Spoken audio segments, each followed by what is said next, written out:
played in both club championship winning sides. Scott having taken the gloves from Brian Duggan a couple of years earlier. Brian had done the hard yards, and he certainly played his part in the wins that we had in 91, 92 and 92-3. He'd been part of the losing. So you had a side that was hard and desperate to win. There were players that didn't play in the final, and I look at Gus Wilson, who played his part in those intervening years and was unlucky not to be part of that side. There was Wayne McLaughlin, who'd been around and about, played in some of those games, also not picked in the championship. So there were some players and names that I would like to just mention. Anyway, we've got a panel here. Jim, I don't want to go into your cricket. We know we've seen you on YouTube talking about your career and your wickets and all the rest of it. But I will just say one thing. I see Andrew Walesworth a bit, and he always says what a great bowler you were. This is true. He said he's an underrated bowler and he always respected you until he disrespected you, and Greg took a great catch to dismiss him. But there's one thing that's always forgotten. Where's Ravi? Andrew Walesworth pushed one to mid-off early on. And you were bloody well asleep. You were asleep. And you got a hand to it. And you decked him, he'd not scored. Do you remember that? Tell me your highlights playing in those two premiership sides, championship winning sides. What was your highlight or highlights? The highlights was just the great camaraderie we had. I think everybody just played their role. We bowled in partnerships, we batted in partnerships. I was very fortunate to go from bowling with Rav. I'm sure I got a fair few wickets for him being up the other end. But it was just enjoyable to come to training. I think Holt said that the first one that we partied pretty hard after the first win, and we got to the championship. But I still remember on the Tuesday night we were out there training, and we sweated a fair bit of alcohol out of us on the Tuesday night, and we were ready to go. And like he said, the Box Hill weren't ready, but by the Saturday we were right. But it was just a great time to play. I think everybody got on really well. I can't remember a bad word amongst the group in that time. I must admit, when I bowled in tandem with you, I was appreciative of the fact that you were diligent in making one side red. Yeah. It certainly helped me. You didn't need it. I did need everything going, for sure. We'll come back to you. Thanks, Dale. Thanks, Ron. Mr. Jobling. My recollection after doing some research is that you got a very handy 30 in one of the finals, Reading, and I don't think you were out in the other one. I think you got undefeated. So your career peaked in those two. Yeah, no, it's pretty easy. Yeah, so I didn't have to worry about anything, did I? It was all done. Should have Sat played. around and wait for Ron and Rav, and the rest used to do all the work. Fair enough. Yeah, no, pretty easy. You batted 5 or 6. Yeah, you Is that right? technical now, maybe 6 or 7. Yeah. Well, it's here in black and white. You batted 6. All right, I batted 6. There you go. One highlight I remember of your career, Phil, was catching Desmond Haynes out on the boundary at Preston. Yeah. There's been some talk that you fumbled it. I thought it was straight in, but there's been a suggestion that it went in the breadbasket after. I think you bowled it, didn't you, Rob? Did you bowl I don't want to mention that. Was it straight in? From memory, I think you bowled it. It's a really good off spin. Was it you over the top or whatever it was? It was a full bunger. He mishit it. Well, maybe ample. So I think it's probably what would that be? a long way to Ern Jensen's near that road. It's in front of the funeral parlour. In front of the funeral parlour. I was standing on the gate. Yes. Oh, exaggeration. Beyond the gate. No, you're inside the ground. And all I heard was catch it, Phil. And it was straight in? I would have thought it was straight in. Yeah, so And no give right. from memory, you've sledged him on the way out, haven't you? No, at all. Did you do that? No.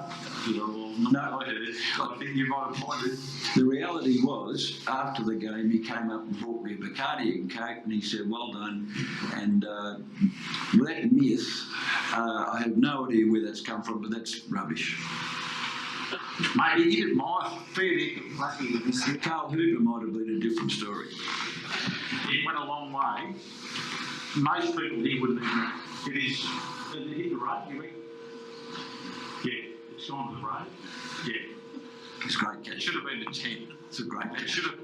No, the only reason you got it, you set me that far back because you knew it was going to hit that far before it even started. What was going through your mind as it's sailing out there? The only fact that I thought about was Ronnie Brentnall was going to really bag me if I missed it.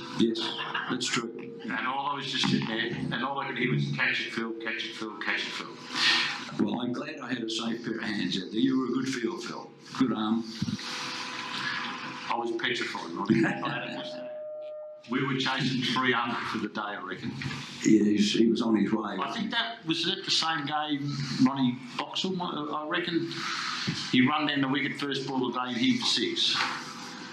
Don't remember. I remember playing one game and one of those sort of guys run down the wicket first ball of the day, hit our bloke for 6. And it was going to be a really long day. I can't remember who that might have been. Might have been him, might have Norton.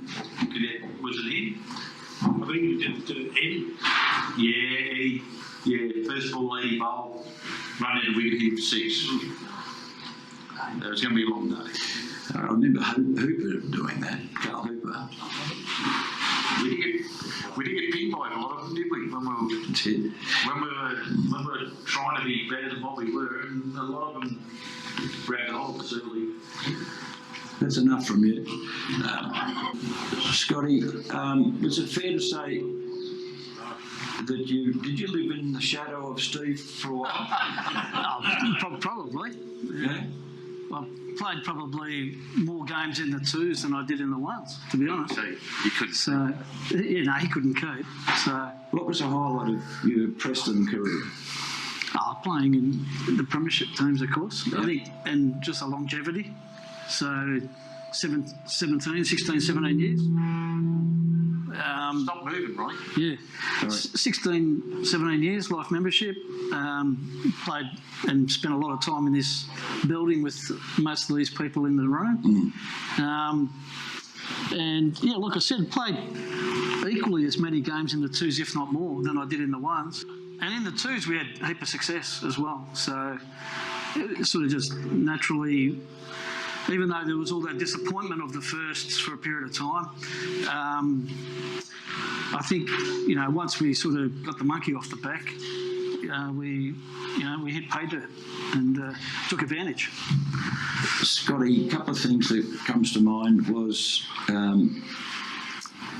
the match against Ivanhoe, the group final, where you and I put on 30. Yeah, we did. And For the last wicket. for the last week, it took up a bit of time. Yeah. I was trying to get you on a strike because you could hit the ball harder and further than me. And we got enough Yeah. to make them stretch their performance the next week. That was a Absolutely. highlight for me. But I think we also had another one at Caulfield. We did the year prior. And you missed hitting 6 by a small amount. Yeah.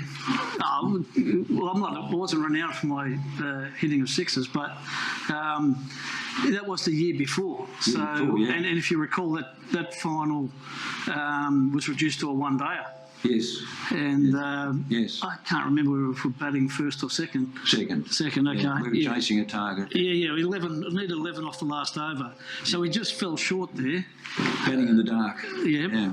But the following year here against Ivanhoe, that you're right, that I don't know if it was 30, might have been 25 or 30, thereabouts. And I think Hobbs made mention of it earlier that it got us to about 205. Yeah, and it, even though it wasn't a great target, there was enough out here with who we had in the bowling ranks, and just in the usual Preston way, apply the thumb screws and the pressure and plenty of chit chat, that always went with it. You also made a bit of a Dame Melly Melba. You'd retired from cricket. Yeah. Obviously petticoat government at that stage. And Northcote gave you an opportunity to play a full season, and they won the flag the year you played as the keeper. Yeah. And made a terrific contribution to that success. Yeah. What were your thoughts on that? Oh, it's a terrific opportunity. It was probably more thanks to you than anyone else. I think it was probably you were secretary at the club. Yeah. I'd moved there, obviously, and was it Darren Spence at the time who was the keeper? Yeah. Had a bulge disc in his back or something. Something like that. Mick Allen. Mick Allen was a young fella from the bush, but obviously Darren Berry was there, so he was the primary wicketkeeper. And he was away for state. Often away doing other things. So I sort of went down there knowing that I'd play probably half the games in the twos and half the games in the ones. And yeah, it was fantastic.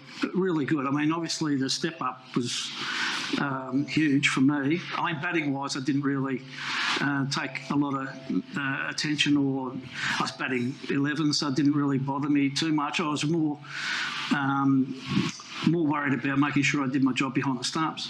But you did. Yeah, I did. And I think one day out at Ringwood I had 5 catches in an innings, and kept to some state bowlers, McGinty's and David Saker, and he was actually quick, and off a short run up, he had a bit of mongrel in him.